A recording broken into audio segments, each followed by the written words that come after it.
Bonjour.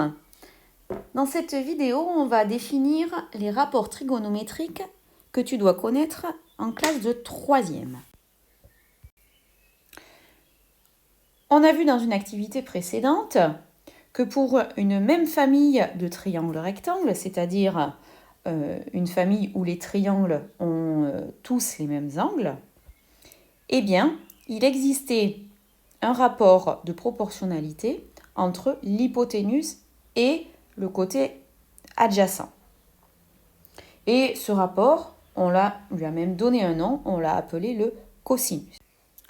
Dans le triangle rectangle que j'ai donc dessiné ici, je vais travailler avec l'angle X en noir. Et donc, effectivement, le grand côté de mon triangle rectangle s'appelle l'hypoténuse. Le côté de l'angle droit qui va former mon angle X, il s'appelle le côté adjacent de X. Et le côté de l'angle droit qui est en face, à l'opposé de l'angle X, eh bien, il s'appelle le côté opposé de X. Ça, c'est du vocabulaire qu'on a déjà vu. Ce qu'on appelle donc le cosinus de X, eh bien, c'est le nombre qui, multiplié donc par l'hypoténuse, va donner le côté adjacent de X. Pour que ce soit plus simple, eh bien, à la place d'hypoténuse, j'utiliserai la lettre H. À la place du côté adjacent de l'angle X, j'utiliserai la lettre A. Et à la place du côté opposé de l'angle X, j'utiliserai la lettre O.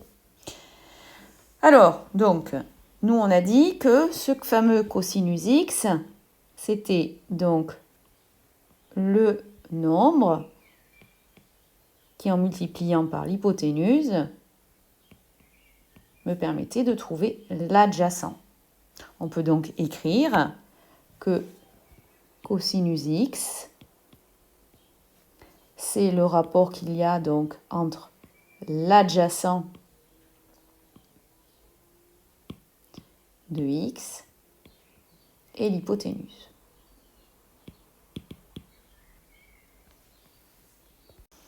On peut rajouter sur le schéma, ici, multiplier donc par cosinus X. De la même manière, eh bien, il va exister d'autres rapports de proportionnalité entre les côtés des triangles rectangles d'une même famille. Nous, on s'est principalement occupé de passer de l'hypoténuse au côté adjacent, mais on aurait pu très bien passer de l'hypoténuse au côté opposé, ou encore du côté opposé au côté adjacent. Ces rapports, eh bien, c'est ce que l'on appelle les rapports trigonométriques. Alors, dans un premier temps, on va voir eh bien, combien il pourrait y avoir de rapports qui nous permettent donc de passer d'un côté à un autre du triangle rectangle d'une même famille. Alors pour ça, eh bien, je vais faire un petit dessin. Je vais dessiner un triangle rectangle. Alors, dans ce triangle rectangle, donc, j'ai désigné par X cet angle aigu. Et donc, je vais repasser en couleur eh bien, les trois côtés de mon triangle rectangle. Alors, ici, on a ce qu'on appelle donc l'hypoténuse. Ensuite, ici, on a ce qu'on appelle le côté adjacent de X. Donc, je vais le désigner par la lettre A. Et ici, enfin, on a donc le côté opposé à X qu'on va désigner par la lettre O. Alors, on peut imaginer un rapport qui nous permette donc de passer de l'hypoténuse au côté adjacent. Donc, premier rapport, ici, en multipliant donc par R1. Un deuxième rapport qui pourrait me permettre de passer de l'hypoténuse à l'opposé. Donc, multipliant par R2.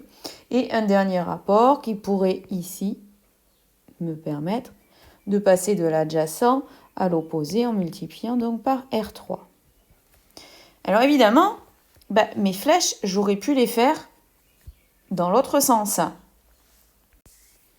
ça m'aurait donné ceci. Donc, un autre rapport qui me permettrait de passer de l'adjacent à l'hypoténuse. Donc, en multipliant par R4. Encore un autre rapport qui me permettrait de passer de l'opposé à l'hypoténuse en multipliant par R5. Et puis un dernier qui me permettrait de passer donc de l'opposé à l'adjacent en multipliant par R6. Mais finalement, eh bien, ces trois rapports-là, R4, R5, R6, on va les laisser tomber parce que si je veux aller dans l'autre sens, de l'opposé à l'hypoténuse, puisque de l'hypoténuse à l'opposé, je multiplie par R2, eh bien, pour aller de l'opposé à l'hypoténuse, au lieu de me servir d'un nouveau nombre, j'ai qu'à diviser par R2, tout simplement. D'accord? Donc, au lieu de multiplier par un autre nombre, on va diviser tout simplement par R2. De la même manière, ici, eh bien, pour passer de l'opposé à l'adjacent, c'est le contraire de cette flèche. Donc, au lieu de multiplier par R6, eh bien, on va diviser par R3. Et là encore, de la même manière, pour aller de l'adjacent à l'hypoténuse, c'est le contraire de l'hypoténuse à l'adjacent. Donc, au lieu de multiplier par R4, eh bien, on va plutôt diviser par R1. Donc, vous voyez que finalement, eh bien, il y a vraiment trois rapports trigonométriques à connaître. Donc, si je résume, eh bien, le premier rapport trigonométrique me permet donc, lorsqu'il est multiplié par l'hypoténuse, de trouver le côté adjacent. Et donc, effectivement, quand je vais diviser l'adjacent par ce même rapport, je trouverai l'hypoténuse. Le deuxième rapport, R2, me permet donc, lorsqu'il est multiplié par l'hypoténuse, de trouver l'opposé. Et évidemment, lorsque je vais diviser l'opposé par celui-ci, je trouverai l'hypoténuse. Et le dernier rapport, lorsqu'il est multiplié donc par le côté adjacent, va me permettre de trouver le côté opposé. Et effectivement, dans l'autre sens, si je divise le côté opposé par ce rapport, je retrouverai le côté adjacent.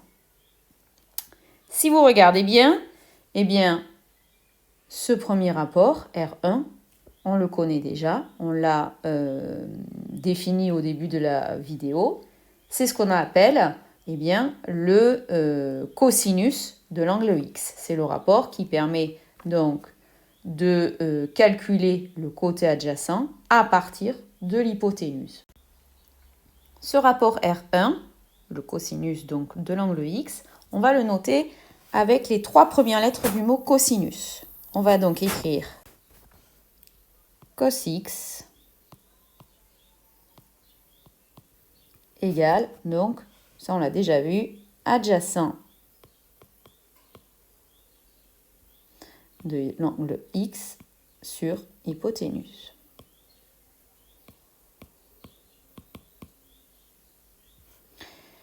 Notre deuxième rapport, R2, donc j'écris R1, c'était cosinus.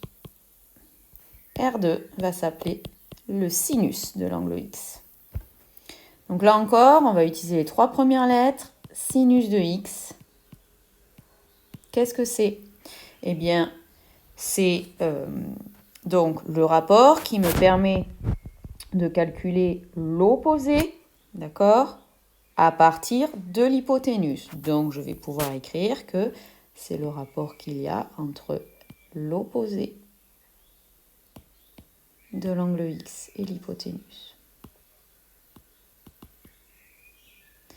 Et mon dernier rapport, R3, eh bien, il va s'appeler tangente de l'angle X.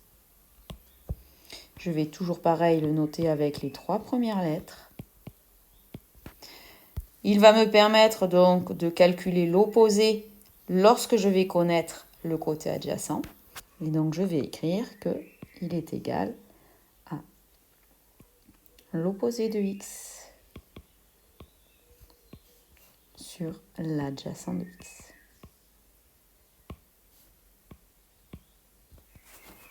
Voilà, on vient donc de définir les 3 rapports trigonométriques qui allaient nous servir dans la plupart des exercices qui vous seront proposés sur ce chapitre-là.